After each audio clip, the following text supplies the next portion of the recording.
मानव जो हैं वो इस माया से अलग हट करके परमात्मा का चिंतन करने के लिए धर्म और कर्म करने के लिए प्रयास करते हैं, कर्म करते हैं। बाकी मनुष्य तो भोगी होता है।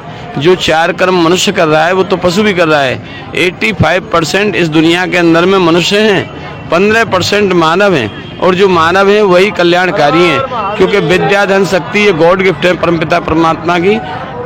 यौवनम जीवनम स्वामित्व, ये परिवर्तनशील है, स्थायी नहीं है। जैसे जैसे तीनों वस्तुओं का चलायमान होता है उसी प्रकार से विद्या धन शक्ति का भी चलायमान होता है। और जो सज्जन आत्मा है 15% जो मानव है वो ज्ञानाय दानाय परोपकाराय, अपने जीवन को ज्ञान से ध्यान से अपने को महान बनाने का प्रयास करते हैं और वो महापुरुष बन जाते हैं, जिनका कभी भी जन्म मरण नहीं होता है। पुनर्जन्म देते, क्योंकि पुनरभ जन्म पुनरभ मरणम पुनरभ जठरी जठरी सैनम खल दुस्तारे पाए मुरारे भज गोविंदम मूर्मते।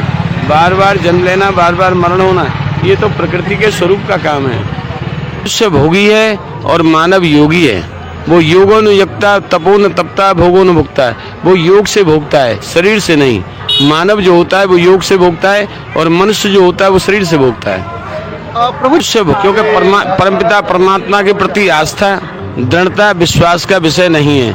जिन प्राणियों को परमात्मा पर आश्रय है, आस्था है, विश्वास है, दृढ़ता है, वो महान है और आज भी सुखी है। वो निरंतर सुखी रहते हैं, क्योंकि छठदम शील व्रत बहु कर्मा निरंतर निरंतर सज्जन धर्मा। सातम में वो यमजग देखा मोह से वो अधिक संत कर लेखा। अष्टम यथा लाभ संतोषा स्वप्नु नहीं देखे परदोषा। संसार के अंदर प्रत्येक जीवात्मा लोभस्य पापस्य कारणम में फंसा हुआ है, इसीलिए मनुष्य दुखी है। लोभ और मोह परमपिता परमात्मा की 2 अदृश्य रस्सियां हैं जिससे मनुष्यों को बांध रखा है। लेकिन मानव लोभ और मोह से परे होकर के वो हमेशा साधक जीवन जीते हैं और परमात्मा का चिंतन करते हैं, इसलिए वो महान हो जाते हैं। मनुष्य हमेशा 84 लाख में फंसा रहता है, उसका कारण है भोग भोगना, क्योंकि वो प्राणी विद्या से धन से शक्ति से दुरुपयोग करता है और भगवान को समझ नहीं पाता है। जब भगवान को समझ नहीं पाता है तो उसे प्राप्त कैसे होगा? क्योंकि नाहम बसामी वैकुंठे योगिना मृदन से मध्य भक्ता गायंती अत्र तुष्टामि नारद।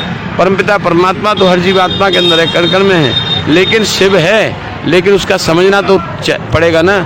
जब समझेगा नहीं तो मिलेगा कैसे? जो जाने वायदेव जनाई जाने तुम्हें तुम्हें हो जाए। परमपिता परमात्मा जनाते भी उसी को जो जानने का इच्छुक होता है, जिज्ञासु होता है। जो जानने का इच्छुक नहीं होता, जिज्ञासु नहीं होता, उस परमात्मा उसको मार्गदर्शक भी नहीं करते, क्योंकि मति परमात्मा की है, दान अपना है। मति परमात्मा की है, दान अपना है, लेकिन मति जब श्रेष्ठ रहती है तो उस समय को मनुष्य लोभ और मोह में निकाल लेता है। फिर वो पश्चाताप करता है आगे आने वाले समय, फिर वो कुछ कर नहीं सकता, क्योंकि अधिकार कभी कायम नहीं है। अधिकार चलायमान है, परिवार का हो, घर का हो, बिजनेस का हो, व्यापार का हो, सर्विस का हो या राजनेता का हो। XYZ किसी भी डिपार्टमेंट का अधिकार होगा। अधिकार हमेशा जाने के लिए आया है सो जाएगा। राजा रंग फकीर, कोई सिंहासन चढ़ गया, कोई बांध जाए जंजीर। हर हर महादेव।